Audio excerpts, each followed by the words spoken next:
చాలా మంది పిల్లలు, దాదాపు 15-20 మంది పిల్లలు అస్వస్థతకు లోనై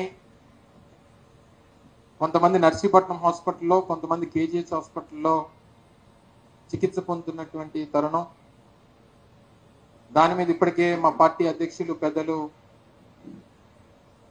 వైఎస్ జగన్మోహన్ రెడ్డి గారు తీవ్ర దిగ్భ్రాంతికి గురవుతూ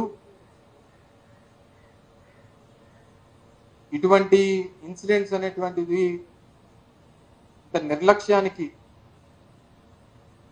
గురి కాకుండా ప్రభుత్వం చర్యలు తీసుకోవాలని, మున్ముందు ఇటువంటి సంఘటనలు జరగకుండా చూసుకునేటువంటి దానికి జాగ్రత్తలు తీసుకోవాలని,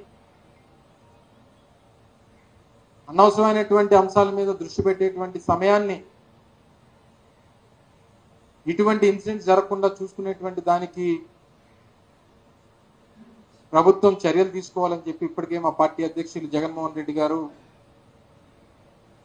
ఒక ప్రకటన కూడా విడుదల చేసినటువంటి సందర్భాన్ని చూశారు. మరి వారి చిన్నారులు, చనిపోయినటువంటి చిన్నారులు చాలా మంది గిరిజన ప్రాంతాలకు చెందినటువంటి చిన్నారులు.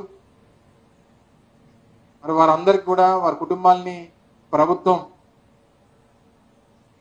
ఆదుకోవాలని, ఇటువంటి ఘటనలు జరగకుండా చూసుకునేటువంటి బాధ్యత ప్రభుత్వం తీసుకోవాలని చెప్పి కూడా ఈ సందర్భంగా మీ ద్వారా ప్రభుత్వానికి తెలియజేసుకుంటాం.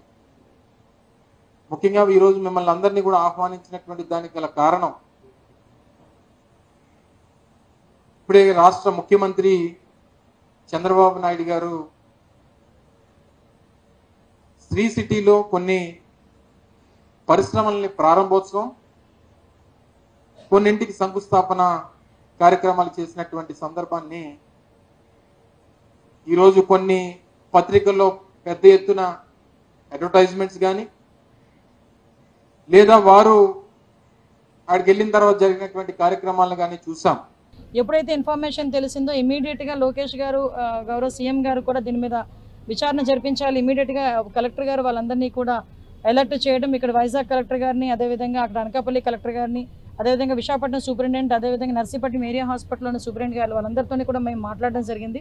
మాట్లాడిన వెంటనే అక్కడ సార్ శ్రీ సిటీలో ఏదైతే కార్యక్రమాలు మధ్యలో ఉన్నప్పటికీ కూడా అక్కడ ఏం జరుగుతుందని చెప్పి నన్ను ఇమీడియట్గా మళ్ళీ శ్రీ సిటీ అక్కడ నుంచి నన్ను ఇక్కడికి పంపించడం కూడా జరిగింది. ఇక్కడ ఉన్న సిచ్యువేషన్ చూసి రమ్మని, అదేవిధంగా సద్దుమణిగే వరకు ఇక్కడ మన వీళ్ళందరినీ కూడా ఒకసారి మానిటర్ చేసుకోమని గౌరవ మన ఎంపీ గారు, మన పల్లా శ్రీనివాస్ గారు, ఎమ్మెల్యే గారు విష్ణుకుమార్ రాజు గారు అందరినీ కూడా ఇక్కడికి పంపించి మానిటర్ చేసుకోమనడం కూడా జరిగింది. అయితే ఇక్కడ చాలా అంటే వాళ్ళందరికీ కూడా ఏదైతే అక్కడ అతను చేసే పని కూడా ఏంటంటే అక్కడ పిల్లల్ని ఇక్కడికి పంపిస్తారు, ఇక్కడ నుంచి వాళ్ళు స్కూల్స్కి, నియర్ బై స్కూల్స్కి వెళ్తారు.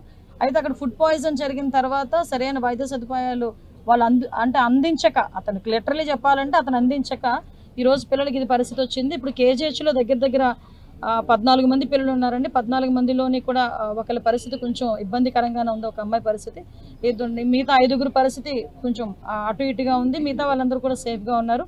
నర్సీపట్నంలోని, అదేవిధంగా డౌనూరులోని ఈ 2 చోట్ల ఉన్న వాళ్ళందరూ కూడా సేఫ్ పొజిషన్లో ఉన్నారండి. ఎవరికి ఎటువంటి ఇబ్బంది లేదు. ఇప్పుడు కేజీహెచ్లో ఉన్న క్రిటికల్ సిచ్యువేషన్స్ అన్ని కూడా వాళ్ళు కూడా బాగా హ్యాండిల్ చేస్తున్నారు.